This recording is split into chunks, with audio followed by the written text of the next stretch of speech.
ఇవాళ 40 మంది 50 మంది పిల్లలు ఫుడ్ పాయిజన్ అయ్యి ఫుడ్ సరిగ్గా లేక చచ్చిపోయారు.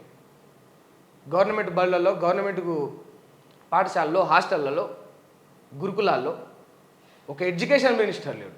మరి పిల్లలకు చదివి ఎట్లా చెప్తా ఉన్నారు, తిండి ఎట్లా పెడతా ఉన్నారు, వాళ్ళు ఎటువంటి తిండి తింటా ఉన్నారు, ఆ కాంట్రాక్టర్ ఎవడు, సప్లయర్ ఎవడు, మరి ఎందుకు ఇట్లా నాసిరకంగా పిల్లలకు వండుతూ ఉన్నారు, పెడతా ఉన్నారు.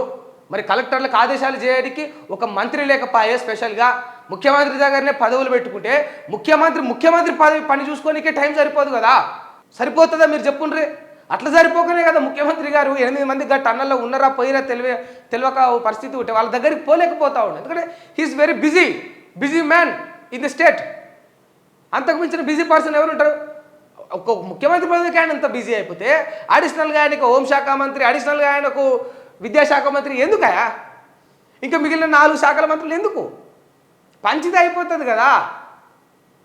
ఇస్తే వాళ్ళు కూడా పార్టీకి కష్టపడ్డ వాళ్ళకి ఎవరికైనా ఇస్తే, ప్రజలకు మంచి చేసే వాళ్ళు జర గుర్తించి ఈ ఫలానా వ్యక్తికి ఇస్తే బాగుంటుందని ఆలోచన చేసి ఇస్తే వాళ్ళు ఏదో పనులు చేసుకుంటారు కదా వాళ్ళకు తోచినది.